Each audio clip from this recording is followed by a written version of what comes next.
अस्सलाम वालेकुम गाइस। आज हम पढ़ेंगे million the floss by the George Eliot. लेकिन जॉर्ज इलियट इसका असल नेम नहीं है, इसका असल नेम मैरी एन एवंस है और ये इसका पेन नेम है जॉर्ज इलियट।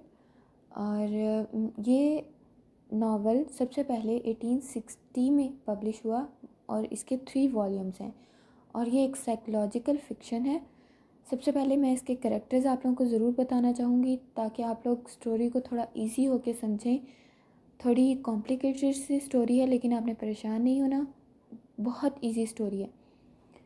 सबसे पहले कैरेक्टर आते हैं Maggie Tulliver, Tom Tulliver. Maggie Tulliver and Tom Tulliver ये दोनों आपस में बहन भाई हैं। मिस्टर बेसी टूलीवर जो कि मदर हैं इन दोनों की। मिस्टर जर्मी टूलीवर जो कि फादर हैं टॉम टूलीवर एंड मैगी टूलीवर। जिनके साथ टूलीवर लग रहा है इट मीन्स कि वो एक ही फैमिली के लोग हैं। फिलिप वेकम आते हैं जिनके फादर ने बेसी की मिल को ऑक्यूपाई कर लिया था, उस पर कब्ज़ा कर लिया था। फिलिप वेकम जो हैं ये मैगी और टॉम दोनों के क्लासमेट भी हैं और फ्रेंड भी हैं और ये काफ़ी काइंड हार्टेड पर्सन है, अच्छे इंसान हैं और ये लवर ऑफ मैगी भी हैं। मैगी से मोहब्बत करते हैं, मैगी भी इनसे मोहब्बत करती है और पहले ये मोहब्बत नहीं होती, पहले ये सिंपथी होती है, बाद में ये लव में चेंज हो जाती है। स्टीफन गस्ट हैं और इनकी 2 सिस्टर्स हैं, miss gust and Laura gust, ये आपने याद रखने हैं। और स्टीफन गस्ट जो हैं बाद में इनकी इंगेजमेंट होती है लूसी से। अब लूसी कौन है? लूसी डीन कज़न है मैगी की और टॉम की, मैगी टूलीवर एंड टॉम टूलीवर। और इनका फेयर सा कॉम्प्लेक्शन है लेकिन she was also a good lady. और ये नावल ऑलमोस्ट 7 बुक्स पर है और हम इसको बुक बाय बुक करेंगे, इतना लेकिन डिटेल में नहीं करेंगे, थोड़ा सा बताएंगे कि बुक 1 में ये हुआ, बुक 2 में इस तरह हुआ और स्टोरी प्रोसीड होती जाएगी। जो बुक 1 है वो बॉय एंड गर्ल की है और इसमें 13 चैप्टर्स हैं। इसमें सिर्फ 2 ही लोग इंट्रोड्यूस होते हैं, टॉम और Maggie, Tom Tulliver and Maggie Tulliver. Tom Tulliver दिखाया जाते हैं कि वो केयरलेस सा पर्सन है और अपनी बुक्स में ज़्यादा इंटरेस्टेड नहीं होता और मामा उसकी जो है उससे ज़्यादा प्यार करती हैं बाबा की निस्बत। मैगी को दिखाया गया है जो नोबल हैं और काइंड पर्सन है, सोबर भी है, स्ट्रॉन्ग भी है और अपने भाई से बहुत ज़्यादा मोहब्बत करती है और इंटेलेक्चुअल इसका बहुत ज़्यादा शार्प है। फिर हम बुक 2 की तरफ मूव करते हैं। बुक 2 स्कूल टाइम को शो कराता है और इसमें 7 चैप्टर्स हैं। ये इनकी स्कूल टाइम की स्कूल लाइफ हिस्ट्री बता रहे हैं कि स्कूल लाइफ में फ़िलिप, टॉम और मैगी ये तीनों आपस में क्लासमेट्स थे और इसमें दिखाया इनकी फ्रेंडशिप को और इसमें वेकम की फैमिली का भी रोल दिखाया कि किस तरह से उन्होंने मिल का होल्ड ले लिया था, मिल उनसे छीन ली थी और वो एक अच्छे इंसान थे, अच्छे पर्सन थे, पूरे बिजनेसमैन थे टॉम के फादर। बट जो विकम की फैमिली है उन्होंने इनसे मिल छीन कर इनको थोड़ा इनका फॉल स्टार्ट हो जाता है बुक 3 में। बुक 3 में डाउनफॉल स्टार्ट हो गया। 8 चैप्टर्स हैं इसके और वो लोग थोड़ा सा परेशान होते हैं, अब चाहते हैं कि हम लोग अपनी किस तरह से मैनेज करें। हर कोई अब टॉम भी थोड़ा सा सुधर गया है, पहले तो केयरलेस सा पर्सन था लेकिन अब उसको भी एहसास हुआ कि क्यों ना मुझे भी कुछ करना चाहिए। और जिस तरह से फैमिलीज़ यहाँ इकट्ठी होती है और मशवरे वगैरह करती है आपस में, इसी तरह ये फैमिली भी इकट्ठी होती है और आपस में मशवरा करती है कि किस तरह से इस लॉस से बचा जाए। और टूलीवर इस दौरान बहुत ज़्यादा बीमार हो जाता है। आगे बुक 4 में वैली ऑफ ह्यूमिलेशन दिखाया गया है जिसमें 3 चैप्टर्स हैं और उसमें दिखाया गया है कि फैमिली वो वाली full family Tom Tulliver, Maggie टूलीवर और ये जो हैं मेसी और जर्मी, ये सब लोग ट्राई कर रहे हैं कि हम लोग किस तरह से इस मुश्किल से, इस हार्ड सिचुएशन को हैंडल करें और इससे निकल सकें। अब जो टूलीवर है वो ठीक होने की कोशिश करता है, बहुत ज़्यादा बीमार हो गया है और अब यहाँ पर जो कैरेक्टर टॉम का है वो बहुत ज़्यादा दिखाया जाता है कि वो स्कूल छोड़ देता है और सख्त मेहनत करता है ताकि वो कुछ पैसे कमा सके और अपनी फैमिली को सही तरीके से चला सके। इस तरह से टॉम, मैगी सब लोग बहुत ज़्यादा परेशान हैं। और मैगी जो हैं वो स्ट्रेस में हैं, तो वो अपना स्ट्रेस रिलीज़ करने के लिए वो ज़्यादा मीटिंग करने लग जाती है फ़िलिप के साथ। और फ़िलिप के साथ ज़्यादा मीटिंग्स करती है। और ये दोनों आपस में एक दूसरे से बातों को शेयर भी करते हैं। लेकिन जो टॉम है इसको इस बात से बहुत ज़्यादा गुस्सा आता है कि क्यों ये इसके साथ मीटिंग्स कर रही है। इसके फादर ने हमारी मिल छीन ली है, हमारी मिल पे कब्ज़ा कर लिया है। तो यहाँ पर जो टॉम है उसको बहुत ज़्यादा गुस्सा है। और इस बुक में उसके फादर की भी डेथ हो गई है। बुक 5 स्टार्ट हो जाती है, जिसमें वीट एंड टेव्स इसका नाम है। इसके 7 चैप्टर्स हैं। और इनकी मैगी की और वेकम की जो आपस में मीटिंग है, सीक्रेट मीटिंग्स, वो बहुत ज़्यादा होने लग जाती है। और फिर टॉम को इस बात से बहुत ज़्यादा गुस्सा आता है। फ़िलिप और मैगी आपस में मिलने लग जाते हैं, इनका रिलेशनशिप स्ट्रॉन्ग होने लग जाता है। और जो मैगी का रिलेशनशिप है टॉम के साथ, वो उसका रिलेशनशिप कम होने लग जाता है। जो कि उसके भाई के साथ ज़्यादा था, वो अब उसके साथ कम और फ़िलिप के साथ ज़्यादा होने लग जाता है। तो टॉम इस बात से अगेंस्ट होता है। टॉम फ़िलिप वेकम को पसंद नहीं करता और वो समझता है कि मेरे फादर की डेथ भी सिर्फ इसी की वजह से हुई है, इन्होंने हमारी मिल छीनी है। और इस बात से उसको अफसोस हुआ है और मेरे फादर की डेथ भी इन्हीं की वजह से हुई है। उसको रिस्पॉन्सिबल समझता है कि यही लोग हैं जिन्होंने मेरे बाप को कत्ल किया है। अब बुक 6 स्टार्ट हो गई है, जिसका नाम है द ग्रेट टेम्पटेशन।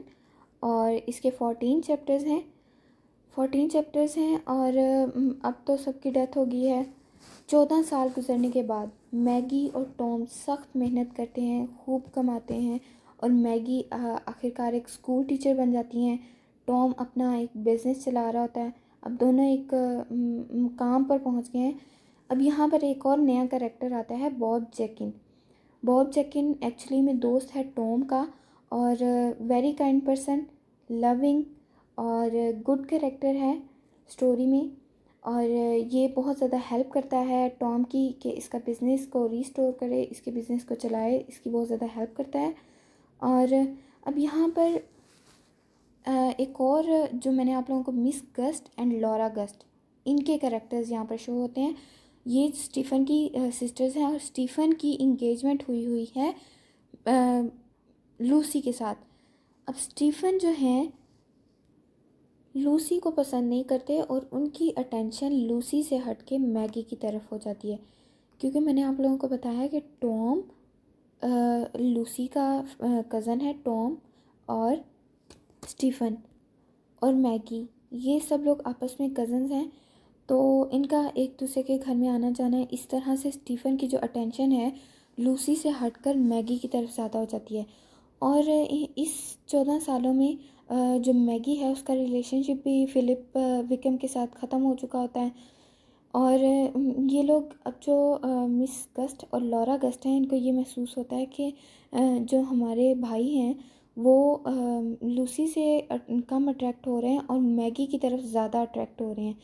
तो वो कोशिश जो लूसी है अब इस बात से बहुत जेलस फील करती है और लूसी चाहती है कि किसी ना किसी तरह से मैगी को हटाया जाए रास्ते से।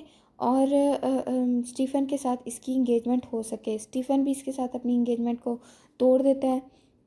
लेकिन जो मैगी हैं वो अट्रैक्ट नहीं करती, वो कोई अटेंशन नहीं दिखाती स्टीफ़न की तरफ। हालांकि स्टीफ़न उसकी तरफ बहुत ज़्यादा अटेंशन दिखाता है, लेकिन मैगी की तरफ से ऐसा कोई रिस्पॉन्स नहीं शो हो रहा होता।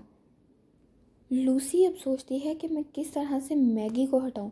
वो एक प्लान करती है कि क्यों ना मैं मैगी और फ़िलिप विकम को आपस में दोनों को मिलाऊं, ताकि मैगी की जो लव वाली फीलिंग है वो दोबारा से ज़िंदा हो जाए और मैगी जो है विकम की तरफ अट्रैक्ट हो जाए। इस तरह से मेरा रास्ता साफ़ हो जाए। वो एक पार्टी अरेंज करती है जिसमें वो कहती है कि लूसी, मैगी और स्टीफ़न और फ़िलिप विकम, हम ये लोग 4 जाएंगे वहाँ पर। इन्होंने टाइम सेट किया होता है कि हमने इस टाइम पे जाना है। वहाँ पर ये लोग पहुँचते हैं।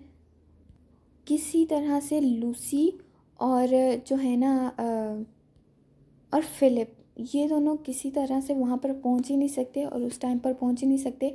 मैगी और जो है स्टीफ़न, ये उस टाइम वहाँ पर पहुँच जाते हैं, उस जगह पर जहाँ पर उन्होंने मीटिंग अरेंज की होती है।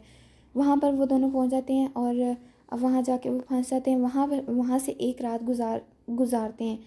अब टॉम का तो पहले ही गुस्सा होता है कि मेरी बहन का, मैगी का, पहले भी फ़िलिप के साथ रिलेशनशिप रहा है। She was not a good lady. वो उसको अच्छा नहीं समझता और उसका रिलेशनशिप पहले पहले जो उसके साथ रिलेशनशिप था टॉम के साथ, वो बहुत ज़्यादा अट्रैक्टिव थी, टॉम के लिए बहुत ज़्यादा केयर करती थी टॉम की। तो वो भी कम हो गया था। इस तरह से वो मैगी को अच्छा नहीं समझता। तो जब वो एक रात गुजार के आती है वहाँ पर, तो टॉम उसको उसके साथ अपने सारे ताल्लुकात ख़त्म कर देता है, उसको निकाल देता है, घर से बाहर निकाल देता है। इस तरह से मैगी वहाँ से चली जाती है। बुक 7 स्टार्ट हो जाती है जिसका नाम है द फाइनल रेस्क्यू और इसके टोटल 5 चैप्टर्स हैं। यहाँ पर अब मैगी का दिल करता है कि मैं क्यों ना अपने भाई से मिलूँ, काफ़ी टाइम हो गया है। या वो सुनती है कि वहाँ पर एक फ्लड आ गया।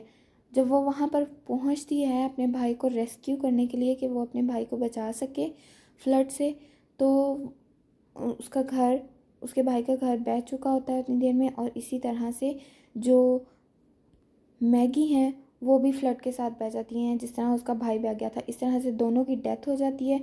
और लेकिन उन दोनों का रिलेशनशिप बहुत ज़्यादा स्ट्रॉन्ग होता है, टॉम का मैगी के साथ और मैगी का टॉम के साथ। मैगी अपने भाई से बहुत ज़्यादा मोहब्बत करती है। वो उसको उसकी डेथ होते देख नहीं सकती। इस तरह से वो भी मर जाती है और उसका भाई भी मर जाता है, दोनों मर जाते हैं। तो यहाँ पर एक बहुत ही इम्पॉर्टेंट और बहुत ब्यूटीफुल कोट आती है कि death could not diverse them. Novel हो गया कंप्लीट। अब मैं आप लोगों को अपनी नेक्स्ट वीडियो में mill on the floss as a art of characterisation, ending of the novel, the great flood novel, ये सब 3 इम्पॉर्टेंट क्वेश्चंस मेरी नेक्स्ट वीडियोस में हैं। अगर आप लोगों को ये तीनों इम्पॉर्टेंट क्वेश्चंस देखने हैं तो आप मेरी नेक्स्ट वीडियो को देखें। और अगर आप लोगों को मेरा चैनल अच्छा लग रहा है तो प्लीज़ इसको लाइक कीजिए, सब्सक्राइब कीजिए और शेयर करना मत भूलिएगा और बेल आइकन को दबा लें ताकि सबसे पहले मेरी नई आने वाली वीडियो आप तक पहुंच सके। Thank you so much.